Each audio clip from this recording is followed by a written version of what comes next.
Ladies and gentlemen, the show is about to begin.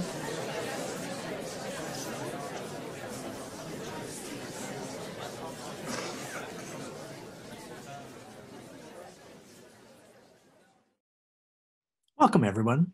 Thank you for joining us for Culture Clatter, showcasing new works and playwrights from the vibrant cultural and ethnic communities of Silicon Valley. We've partnered with artists from local community theaters to bring their voices to a broader theater community. And I hope this will be an ongoing project here at Foothill. We are gathered today on the traditional lands of the Ramaita Ohlone peoples, the original inhabitants of Los Altos Hills. I ask you to join us in acknowledging this community, their elders both past and present, as well as future generations. We, the leaders of Foothill De Anza Community College District, also acknowledge that the district was founded upon unceded land, and that under the flag of education, our administrators, instructors, and students violated graves of the Ramaita Ohlone. We hereby commit to working to dismantle the ongoing legacies of both of these takings and the usurpation of the other rights of the people who once lived here. From playwriting classes to the annual Pear Slices, the Pear Theatre has long supported original works. Artistic director Sinjin Jones and East Bay playwright Cleavon Smith have contributed to today's plays, highlighting the experiences of the Black American community in the Bay Area.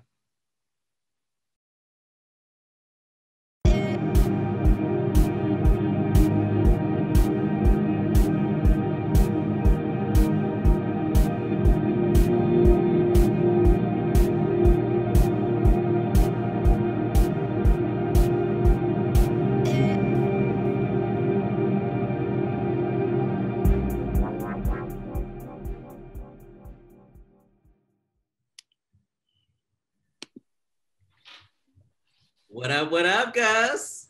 Merry Christmas, man. Habari Gani. Habari. Come on, brother, don't trip. Habari what? Habari Gani, like you don't know. What's that?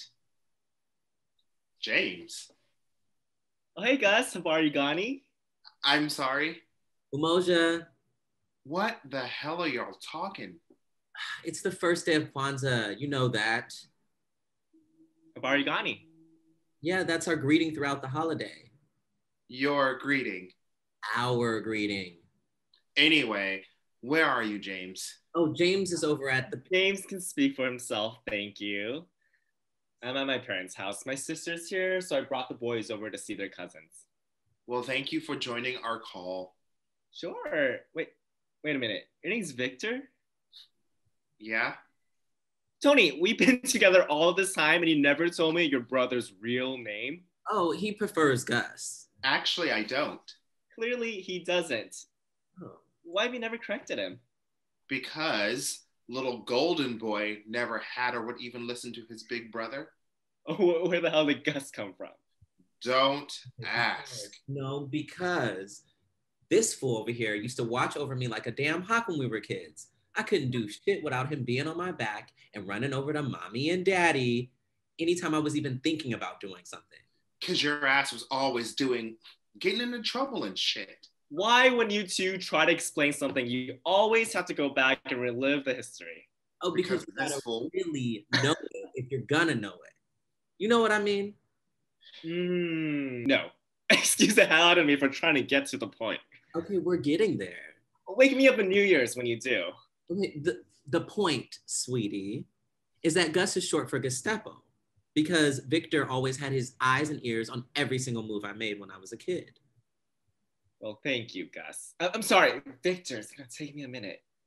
I appreciate you keeping him out of trouble. No, that was Mama and Daddy's doing.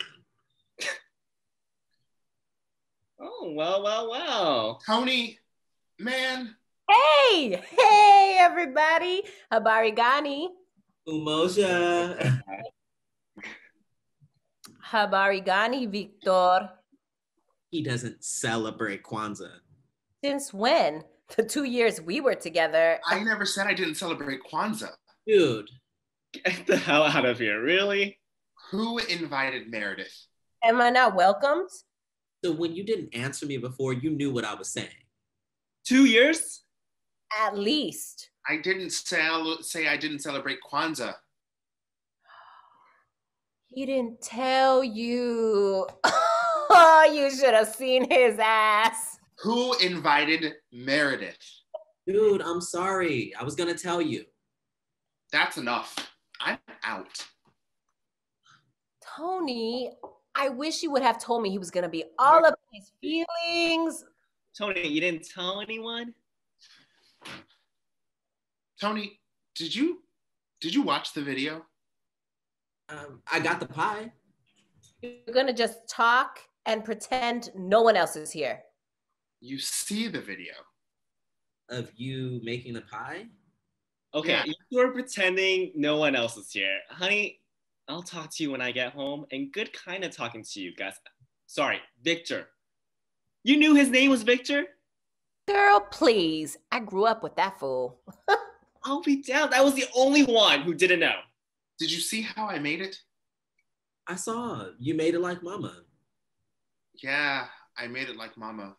But did you see how I made it? Yes, like I said. Like mama. With a mask and glove. You saw me wash my hands. That shit was unedited. Shit sounds lewd to me. Who invited Meredith? I did, man. You knew that. Why? Come on, man. Come on, what?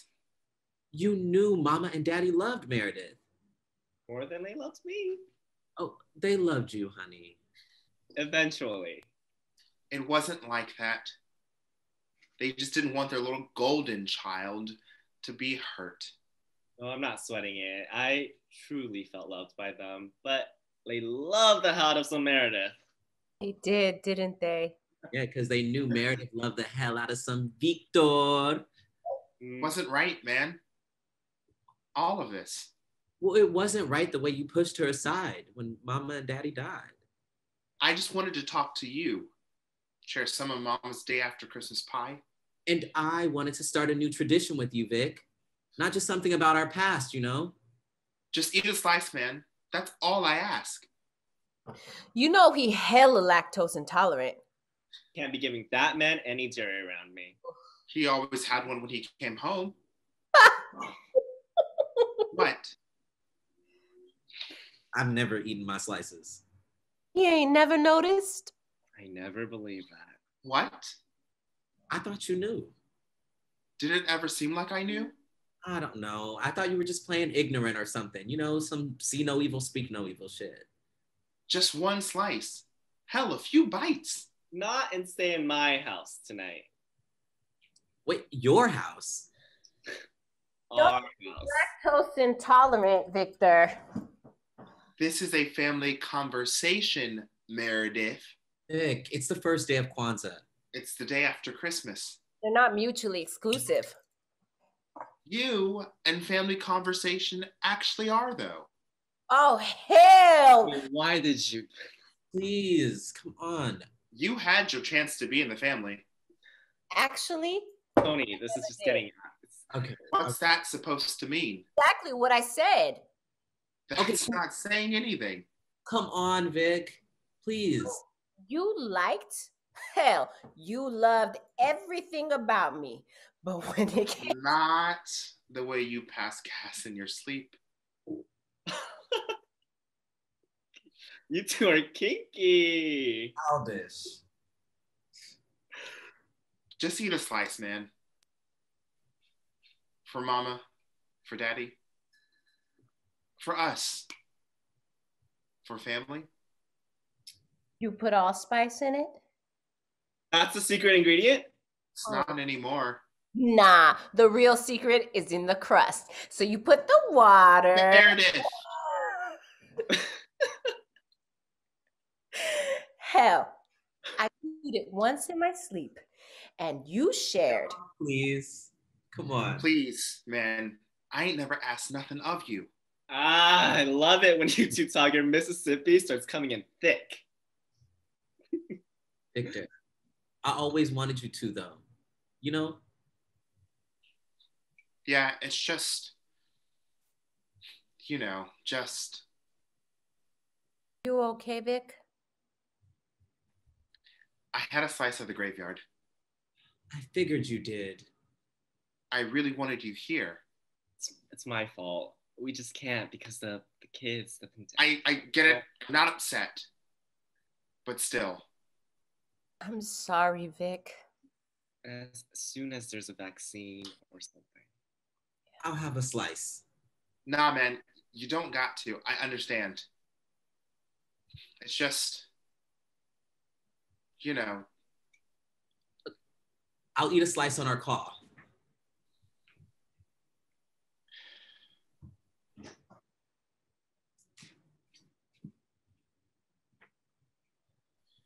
Habari Gani.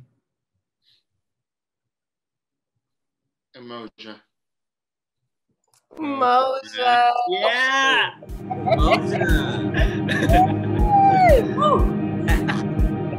Is that my present you're rapping? Mm-hmm.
Hey, Keith.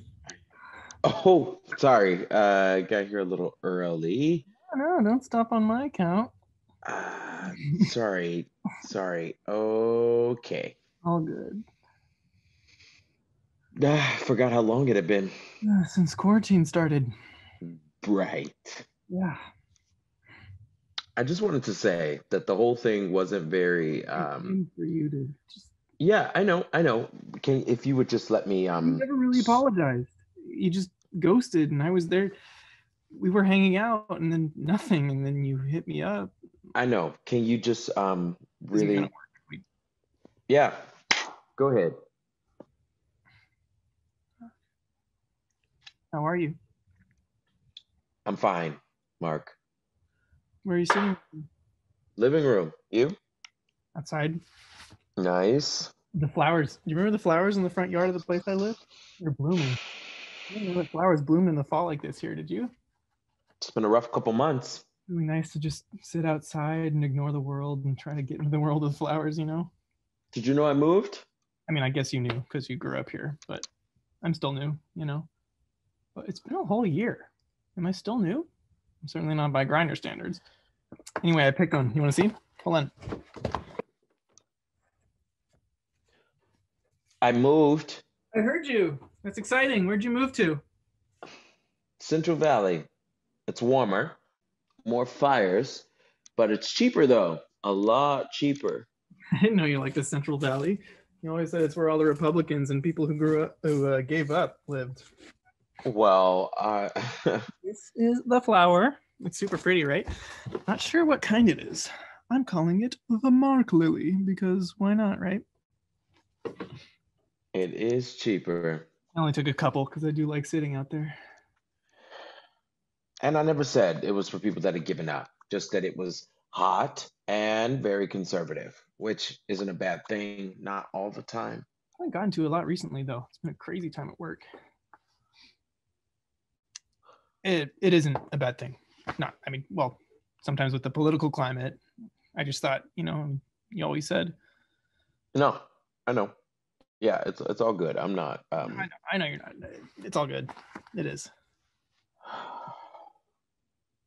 People are still nice, even though I'm black. They want me to be conservative with them, but I just sort of nod and keep walking. I also got this new wind chime thing. You might be able to hear it in the background. I just put it up this morning before our call. Polite racism is nice for most days. I miss Oakland, but I'm excited for winter. I heard you all can work from home indefinitely. That must be a relief, or maybe intense. I don't know. I'm glad you found a place to land. Pretty sweet. The Bay Area is super expensive, even with people moving away. I guess that's you now, too. Everyone's fleeing. My new friend just moved to Portland. My only friend. How's your work? You said it was intense? Yeah, just a lot of projects. Everyone wants digital gathering places now, so the startup I'm working for, you remember? Community building online or something? It's gotten a lot of online traffic with people wanting to convert it or port it and everything. I mock up a lot of marketing nonsense. Not really my jam traditionally, you know, but it's paying the bills. I think I heard about the company in the news. I hope not. Well, I hope it was something I wrote, not something bad. I think it was just about someone using the platform. Any publicity isn't good publicity. It's just I told them I was on top of everything, and you know I'm kind of underqualified for the job. I think I told you. I told you to go for it anyway. You did. Thank you for that, by the way. It's a great gig. I'm glad it worked out. Me too. I would have had to move home if not. My dad pulled a couple strings. Yeah. How's your dad? It's okay. I mean, no. He will be. You moved him all the way out here from Texas? Yeah. I was there for a whole bunch of time in the summer. A long way. He got really sick. Not COVID related, but really sick. Like 2,000 miles on the drive from Orange? It was crazy trying to visit him in the hospital, though. Temperature checks and only one visitor per day. Must have rented a car. Did you bring his stuff? But at least the hospitals were serious about it, though. Everywhere else, it seemed like people just didn't care. Yeah, I did rent a car, and it was a long drive. We stopped in Utah. How was Utah? Not bad. There was a Perkins near the hotel. We ate there. We're open? Yeah, indoor dining, order at the counter, tables like 6 feet apart. Back in the summer even? Yeah, I guess so. I mean, we were going to order room service. They have that delivery thing, you know. You remember, we did that when we went up north. They have them at... I remember. Not bad food. But they were closed. So we went to Perkins. Your dad liked it? Well, he didn't have a choice. That's true. Is he okay? I mean, it was good, though. They have good pie. I didn't remember that part. I don't eat much pie. You always told me you hated pie. Well, yeah, but it was their signature dessert. And you cannot not get a signature dessert. The firm rules till they get jiggly. When we only had dessert together like twice. Is your dad okay? Yes, I said yes. He's okay. He will be okay. What's wrong with him? It's not that anything's wrong with him. You moved him out to California and all the way to the Central Valley? If I had to do that, I'm gonna kill myself. Well, it was the best thing to do. Not that it's funny or anything. It isn't funny. It's just hard. Well, it was the only thing to do. I'm lucky my parents are fucking loaded. I'm very blessed. And the Central Valley isn't as bad as I thought it would be. It's hot. Even now, it's hot. But they say the winters are nice. Actual weather. Do they say that? It's going to be great. I got a new job. You aren't with the video game company anymore? No. Damn, I'm sorry. I know you love that job. You still could have done it remote, right? Yeah. No. No. I don't know. That wasn't why I left. Why did you leave? Well, You said you loved that job. I mean, I thought you'd die for it. I didn't love it that much. You look good. Maybe the freedom is helping. Thanks. I lost a bond. Wait. I left though because I protested. I can see. I didn't. I'm just the same. I might have gained weight, actually. You look good too. Don't lie. I look the same. I went out to a protest in Oakland when they said we were supposed to quarantine before coming back into the office. So they said I had to work remotely, but then they scheduled meetings without me. So I quit. Oh shit, that's dumb. I just wanted to get away. It felt shitty. But seriously, you could maybe sue them. Do you have a lawyer? That isn't how it works. Yeah, it is. For you, maybe, but I don't have the money to. I'll lend you the money. You'll get it back. No. Seriously, it's kind of a big deal. They shouldn't be doing this to you. Doing what? I'm not taking your money. Punishing you for not wanting to come in. It's definitely not okay. I don't want to sue anyone. It's over. It was a long time ago. Okay. I mean, okay. You can still make it happen, even if it's a long time ago. I don't want to get the authorities involved or anything. It isn't a big deal. The authorities? It's not like the cops. It's what they're there for. It's just a bad memory now, okay? I'm fine. It's fine. I moved on. Seriously. Okay.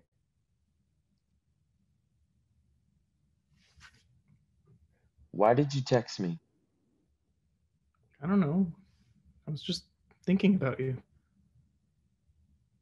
Why? I don't know. There has to be a reason. There doesn't have to be, no, but there usually is. I don't know. I was just thinking about you. Your text made me feel like shit. You ghosting made me feel like shit. It wasn't on purpose. I know, but it did suck. I wasn't trying to ghost. You were dating for like 5 months. The world got a little fucked up. That's a long time for me. And you were just hanging out with friends. I have never been in like a real relationship. Like nothing was wrong. Like it was all just gonna blow over. I lost my virginity to you. I mean, not all of it, but some of it. I know. But I didn't mean to ghost. Just made me feel like it didn't mean anything to you. Like it was just for fun. Or not even that, just nothing. And I see your social media. You haven't like dropped off the face of the earth or anything. It isn't a good feeling. It wasn't anything serious. It wasn't. I was clear. You were clear. It was just fun. Yeah, But I know. I ghosted and I shouldn't have. The whole thing is crazy. The whole world is fucking crazy. is that the reason? What? I mean, the reason is that the world is crazy. The world is crazy for everyone. You wanted to hang out the day after lockdown got started. You wanted to meet up. I didn't know it was going to be that serious. No one did.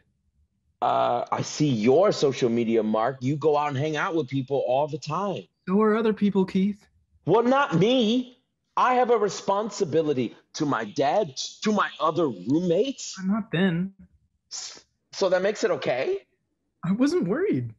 I'm still not that worried because I'm not in a high risk. Well, we all can't be white, wealthy, and well-connected. What?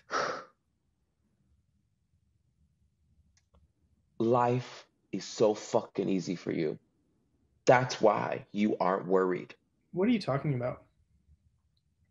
You went to the Bay, moved to the Bay on a lark with your mom so that she could pay for everything. It didn't matter that you lost your job. If you got sick, you'd have the best care. You wouldn't have to worry. A social justice warrior on Instagram. You suggest I get a lawyer like I can just throw money at a problem. And then you offer to pay for it like you have any money of your own.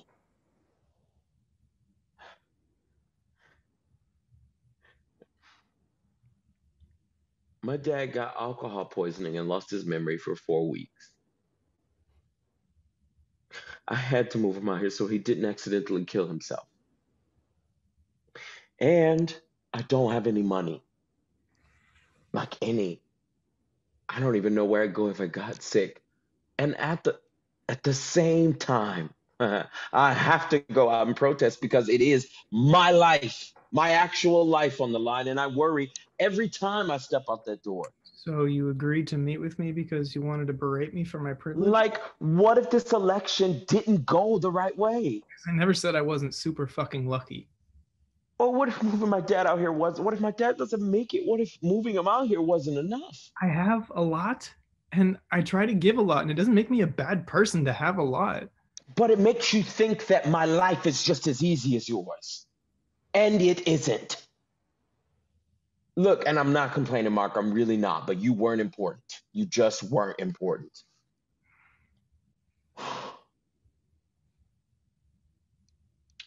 Other things got more important.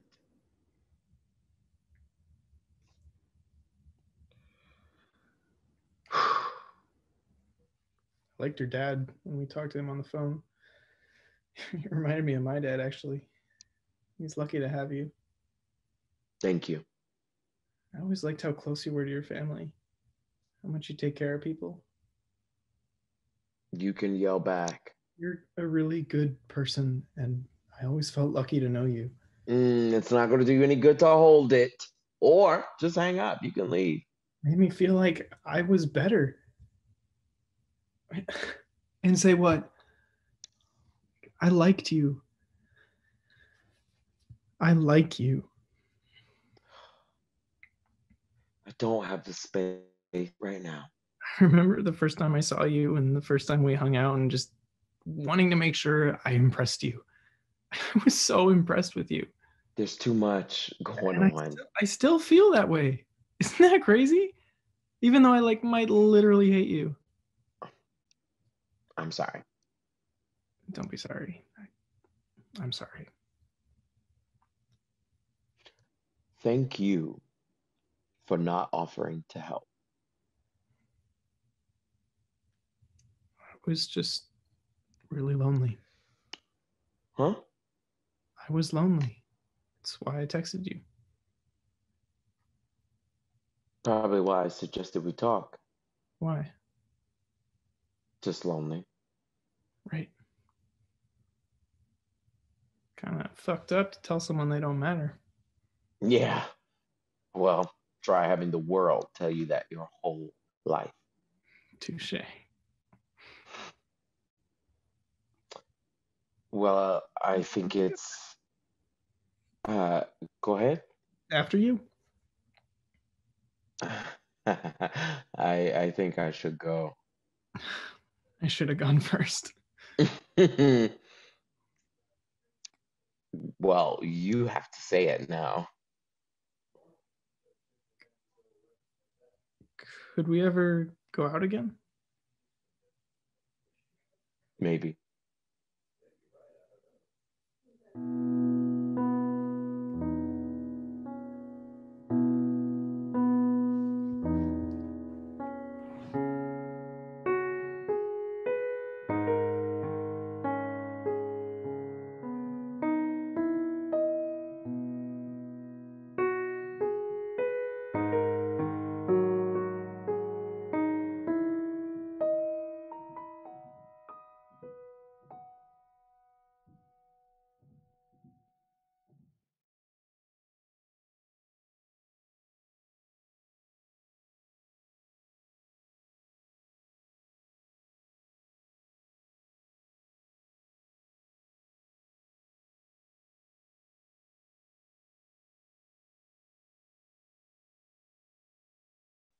Before you go, we want to thank you for attending and offer a gentle reminder that now, more than ever, your help is needed to keep arts alive.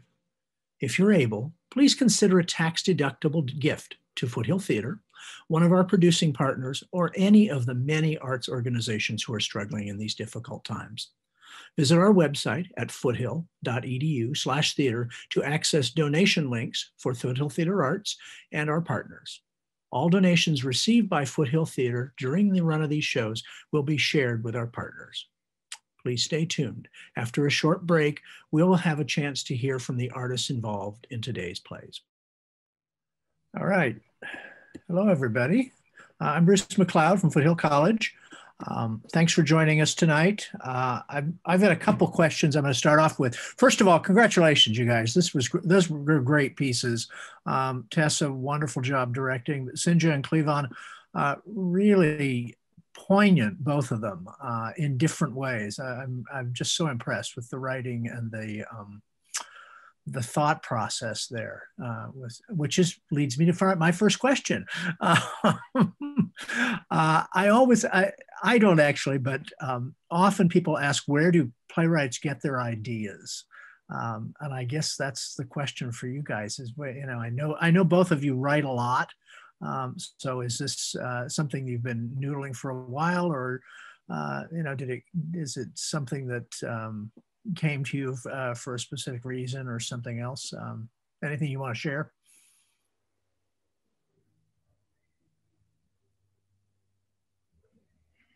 Any takers? So I will, yeah. So for me, I get ideas about stories everywhere and all the time. But I guess like the stories that just really grab me and I have to write are, they're more like questions than ideas. And some questions that I see that are really difficult to answer, really tend to take hold, and I have to engage with it. And the best way to do it for me is through writing. I don't know that I have a better answer than that. That was like a real good, real smart answer. Yeah, I think for me, I take notes all the time on just like little nuggets of things that happen.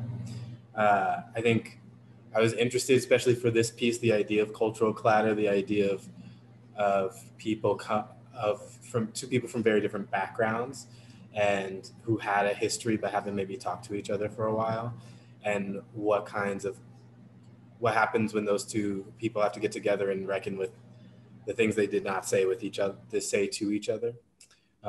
And that's been something that's on my mind a lot, just thinking about the difference between how different communities and different people and different groups have experienced COVID, and hearing about, how rich people wouldn't just have parties and just hang out, and the difference between care between white people and people of color, and how challenging the societal issues are when compounded by something like COVID. And so I was interested in those things for this piece, and just like a little pieces from my notes that sort of came together. Okay. I thought both pieces are really successful in different ways, at addressing how people are relating over Zoom, really. And I think the commonality that I found in them was that's actually what you talked about, Sinjin, that we are connecting often, or at least to some extent, with people that we haven't talked to for a while, because the distance is not an issue anymore. And we're now all in this environment. So in family, family you haven't seen, or family friends you haven't seen for a while, people you haven't seen since the shutdown, those kinds of things I think are useful to understand and think about what that really means as a society, both within a culture and outside it. So, again, well done. Hey, Tessa, I think, so I'm going to ask you this question, although Sinjin, you're also director, so you may have some input too, and editor. What do you find the biggest challenges directing for Zoom, or for a streamed world?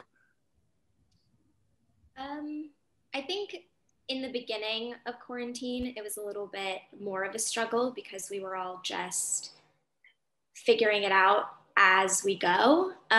This process was super short for both shows. We only had 3 rehearsals and then we filmed. So this is very much a labor of love, and everyone just putting all of themselves into it. I think, at least from my perspective as a director, I've always been in theater since I was young. And something that I love is just the proximity that you have when you're in an actual theater and you're in the same space and you can vibe with people, just in a different way that glitching computers can't really, support as well. And so that's always a little sad for me just because I miss that. But honestly, I think we're learning and it is getting easier. And especially these two pieces were written for Zoom. So it makes it a lot easier for me as a director because I'm using exactly what I need to, if that makes sense, perspective wise and things like that. So I think that's, what I'll say. Okay. Yeah, I think we're all missing that personal connection and being in the same room at the same time. And actually, you mentioned something else that I think we forget. Although I think I notice it on Zoom is that Zoom, it's harder to move from a large group to a small group. So in rehearsal, you're doing a big scene and you call every bunch of people are called, but people are not always on stage. So maybe they take 20 minutes and they're in the green room having a conversation. And that's harder to have in this environment because you're either present or not.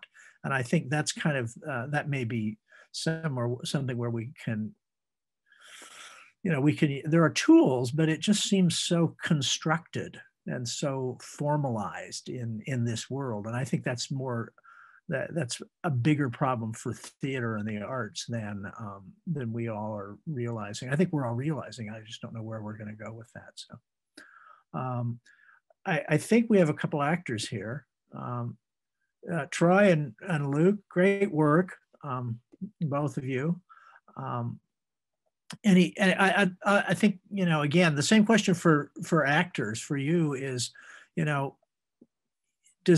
are you guys getting used to doing these distanced streamed worlds where, I mean, there's advantages, as we all know.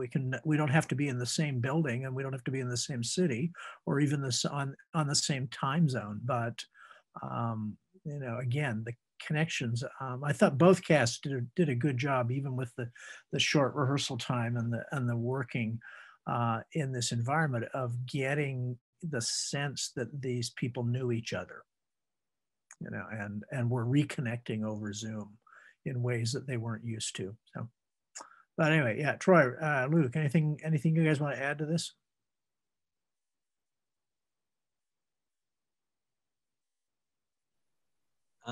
Yeah, I had a lot of fun. I'm definitely getting used to it. Yes. Would I choose this over being in the room with people? I would have loved to meet people in person, but I think everyone did a great job, like given the tools that we had. Tessa, you were amazing director, and just I could tell how talented the other actors were, even though I wasn't in the room with them. So it's fun. I miss the stage. I miss the audience. So yeah. Yeah. Yeah, I am not used to it yet. I actually haven't done too much Zoom theater. This will be my second exploration into this. But like you and Tessa have said, I think the really great thing about both of these plays is that they are on Zoom. And so we don't have to pretend that we're not so separated and having to struggle with it all. And I think even just what Tessa brought to our process was really helpful, because she always started with a check-in of sorts. It was a really easy process, which was so necessary. I think in a lot of other theater spaces, we can get in and be like, let's do the work. We have to be professional now. But I think she didn't shy away from the fact that we're in the middle of a pandemic, as both of these plays are exploring, and just how many tolls that is taking on people. And so that was really helpful for right now, because it's another reason why I haven't really wanted to get too involved in all this, is sometimes folks are just kind of ignoring what's going on, even through Zoom theater. And I'm really thankful that this play and this process gave an opportunity to just be honest about where we are. Yeah, I thank you both for that. The one thing in starting this little project, which I actually hope will be repeated for a while at Foothill, that we can keep doing this with different groups, different focuses. It's already done something that I was hoping it would, that we had 2 shows last week from a South Asian theater company and focused on their cultural things. And what was interesting is that one of them was it had some similarities to your piece, Sinjin. It was mostly 2 characters, but it was a relationship. It was a conversation about a relationship between 2 different cultures, and not, in that case, it was about what was driving that desire to relate to the other culture. But the other play was about family issues and generational issues and things that come up. So it's kind of interesting to see these. I mean, I was hoping that, and I felt and have felt for a long time that when we talk, we tend to sort of go, well, this play is about this culture, and I keep going as an artist, going, yes, but it's also, in Cleavon's case, it's about a family. And it could actually be almost any family other than the things that they're talking about. And the same thing with Sinjin's piece, and that it's about 2 people who had a very strong relationship and are now having to talk about some of the things that they didn't talk about or haven't talked about. And I think that those kinds of things go across cultures in many ways. And I'd certainly like to see if anybody wants to share anything else they're feeling about that. Because I think that's one of the things I'm hoping for with this, is that we can sort of share these commonalities as well as the differences. Well, I mean, I'll speak. I think, I mean, there's the interest. I mean, plays are about people, right? And so, no matter what backgrounds people come from, there's this commonality of humanity that exists. And there's something interesting about writing about COVID times, which is that, like, there was a day where things just stopped being normal and just like changed to being different. And like, it's one of those moments in history that like will always be like, oh, what were you doing on that day? And that understanding of how the world changed that day, which sounds stupid because we're still living through this right now. Like, it feels like you're talking about something that happened long ago, far away, but we're still in the middle of this. But that moment, that understanding and how one's world changed, I think that feeling and that change is common, although what it changed is not and will not be common. And so I think there's something interesting about exploring writing writing about characters in COVID times, because I think there will be that commonality that exists, that commonality of like, ooh, there's a thing that I didn't deal with, back in February because I didn't really need to deal with it then because the world stopped moving the way that I thought it should. Or, these are the people who I haven't talked to in 2 years or in 6 months because, life was too busy. But now there are no excuses. You were saying this earlier. Now there are no excuses because, Zoom exists. And why wouldn't we have an hour Zoom call a week, I guess, because that's important. And so I think those things are interesting to me. But I also hope that the writing gives the opportunity to explore also like some of the stark realities of differences that exist between cultures who have to live, who have, different responsibilities, different senses of familial responsibilities, different senses of what it means to have to lose your job and what responsibilities you still have to take, and all those socioeconomic things that existed before, and cultural things that existed before that are now amplified because there's no place to go. And so I think that's that to me is those 2 pieces are the most interesting to me.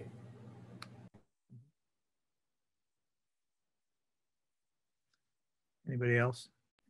Can I jump in? Move.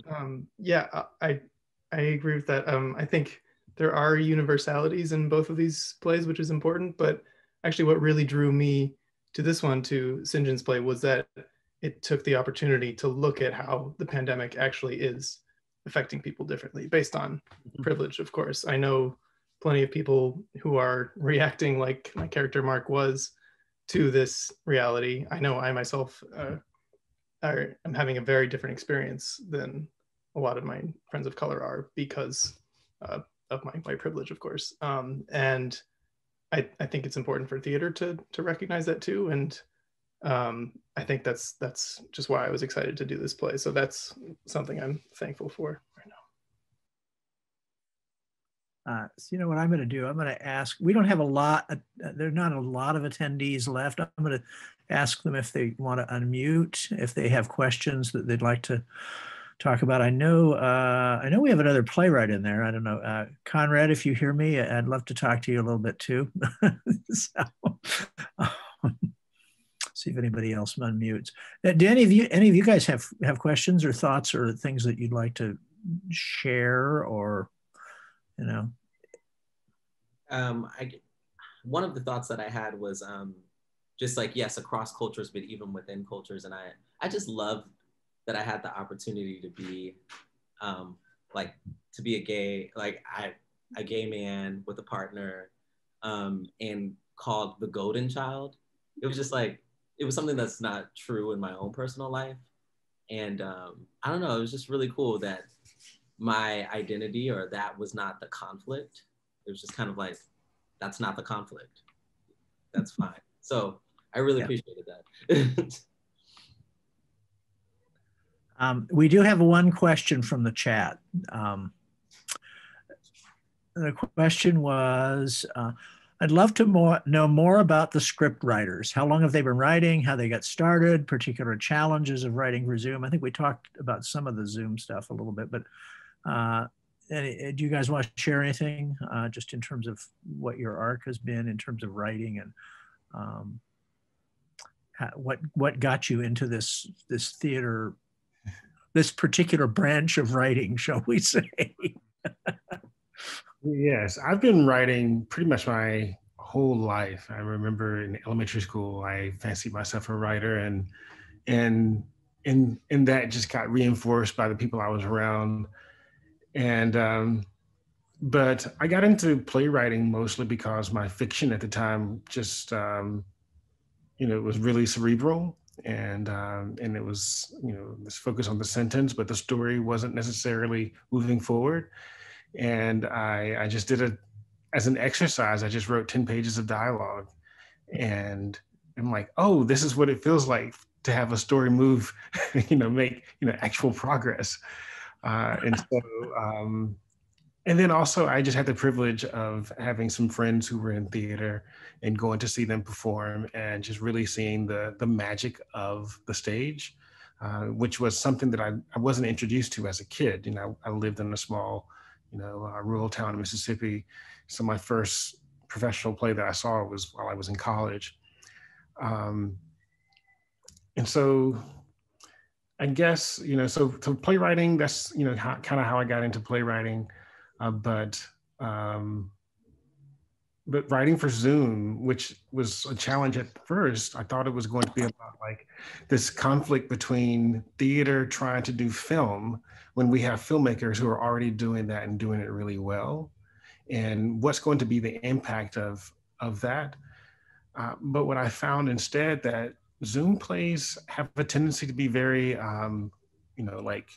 strong on, on the language, really strong language, and are much more audio than visual. So in that sense, I found writing for Zoom to be a lot of fun, to be like a way to re-engage into what brought me to writing to begin with. Okay. Yeah, I mean, a lot of what I did when I was a kid, we were, very poor and had no money, but I did have a radio, and it had a tape deck, and I could record things on tape, and I would sit in my closet and I would record stories that I just said out loud to myself in the, and that was weird. But that's when I started writing stuff, especially stuff that I thought was like, you know, oh, it would be cool if this was in person. And I spend a lot of time writing for a variety of different mediums, but in a bunch of genres. But there's something about playwriting that feels active. It feels in the moment and connecting. And like Cleavon, I think there's something about Zoom that feels as if not more active. Like it feels more, it's more grounded in realism, because I think it has to be. If you're writing a play, well, I get that's not true. It doesn't have to be, but it does feel like the opportunities are there for it to be grounded in a conversation between people, where there's less artifice in that, and like you know, the gritty conversations that happen between people behind closed doors is what I'm interested in writers as a writer. And I think that is a fascinating byproduct of Zoom, because it's not film and it's not theater. But it's something, it's its own piece. And I mean, I was lucky, I got to direct a piece of Cleavon's earlier in quarantine. It was before I was directing a larger Zoom piece, and you just learn a lot about the differences between what it's like and how raw it can be, and what you can do with a performer and their camera that you don't have any control over, and their background, which you really also don't have that much control over. And just like, it feels like a really good opportunity to explore actors and to explore performance and what it means to just have a conversation, stripped away from all the things that I think theater, you know, in many beautiful, meaningful ways gives you, things like lighting and sound and all this other stuff. But there's a siren. Yeah, I think it's also part of the Zoom world. It's fun. And I'll pick up a thought that you were asking about, that what the editing was like maybe. And I think that's a really interesting challenge in Zoom world, because how many cuts do you put in a piece that's like literally just like a 10-minute, 15-minute conversation between people? Mm-hmm. How do you capture the realism of it, but also like emphasize what was best in the performances and what was the film side of things? That means that you don't have to just rely on, you know, one straight through and that's what you got. And those things are really interesting to consider, the sides of the film aspects and the sides of the theater aspects in the editing room that you want to take on, and the things that you want to keep, the things that you want to change. Yeah, I want to piggyback on when you said realism. It struck me that one of the things that I've always felt as a theater artist and primarily a designer for many years, and also as a director, is that the one thing live theater can do is abstraction, and Zoom doesn't lend itself to that. It's you know, and it used to be people would say, somebody would say, you know, well, theater can't do fantasy. I said, we can do fantasy. It's just imaginary and it's abstracted. If you want, but the film world does realism. It doesn't matter, but it doesn't matter to them whether it's animated realism or the reality of a slum or a big city. It's still a real world that we create on film. And I think Zoom is sort of a little edge between those. We get, and as you said, we get the focus on the actors, which I think is, and also I like Cleavon's sense that it focuses the story. You know, that. And I think part of that is driven. One of the reasons I like these short pieces is that I think it focuses it even more.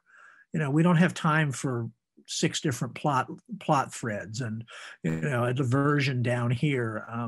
You know, the ultimate Charles Dickens world, or you know, that descriptive writing sense of, well, let's go over here for a while and do this. You know, it's so very focused that it brings an intensity to the experience that I don't know that we can always get in live theater because of the distance. So you know, that's my 2 cents on that too. But thank you both for that. I don't see any other questions in the chat, or let me just double check.